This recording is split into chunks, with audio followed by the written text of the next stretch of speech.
여러분 안녕하십니까? 3월 13일 정오뉴스입니다.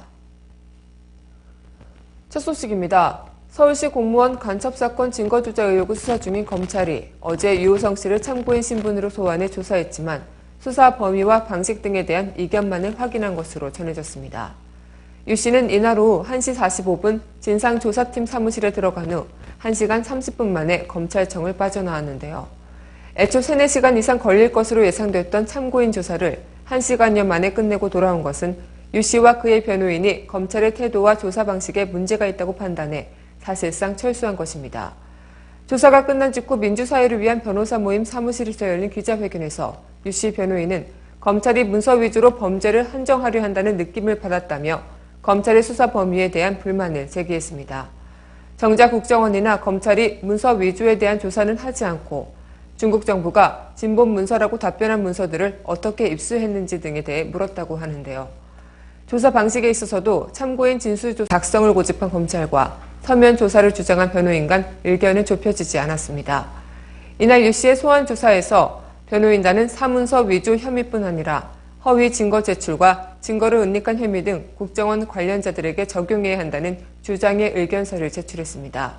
더불어 유 씨는 진상이 꼭 규명돼 앞으로 자신이나 자신 가족처럼 억울하게 사는 사람이 없기를 바란다고 말했습니다. 다음 소식입니다. 서울시 공무원 간첩사건 증거조작 파문이 국정원 협력자 김모 씨의 자살 시도를 계기로 더욱 확산되면서 남재준 국정원장 사퇴 요구가 높아지고 있습니다. 특히 새누리당 내에서도 남 원장이 책임져야 한다는 목소리가 커지고 있습니다. 친이 인사로 분류되는 이재우 의원으로부터 시작된 새누리당 내의 남 원장 사퇴로는 김용태 의원 등으로 확산됐습니다. 급기야 어제 당 최고 중직 영석회의에서도 남 원장 사퇴론이 불거졌는데요. 친박 인사로 분류되는 정가빈 의원도 국정원발 민심 악화를 조기 차단해야 한다며 국정원 수뇌부 쇄신 등 결단이 필요하다고 말했습니다. 이처럼 새누리당은 선 조사 후 조치 입장이지만 수사 결과가 나오기를 기다리며 사태의 파장이 계속 확산되는 것을 방치한다면 다가오는 6.4 지방선거에서 여권은 큰 부담을 안게 되는데요. 이 때문에 새누리당 내 남원장 사퇴 요구는 6.4 지방선거 전에 여권의 불리한 상황을 진화하려는 의도인 것으로 보입니다. 또한 이번 증거조작 의혹이 국정원 대선 개입 사건과 달리 현 정권에서 벌어진 일인 만큼 현 정권이 임명한 남원장의 책임은 불가피할 것이라는 인식도 영향을 미친 것으로 보입니다. 야권은 이번 증거조작 사태 핵심 원인이 공안을 활용해 정권 강화에 나서는 남원장 체제에 있다고 보고 남원장 사퇴에 대한 압박 수위를 높여가고 있습니다.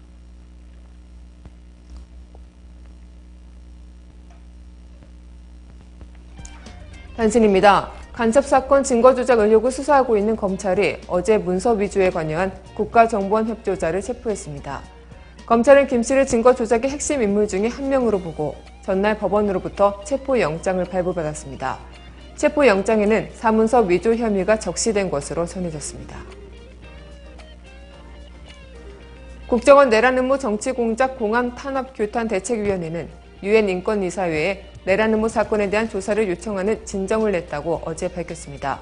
대책위는 한국의 민주주의를 심각하게 위협하고 있는 이 사건에 대해서 유엔 인권이사회에서 직권으로 조사해 주실 것을 요청한다며 유엔 인권이사회 차원에서 내란 음모 사건에 관심을 가져달라고 당부했습니다.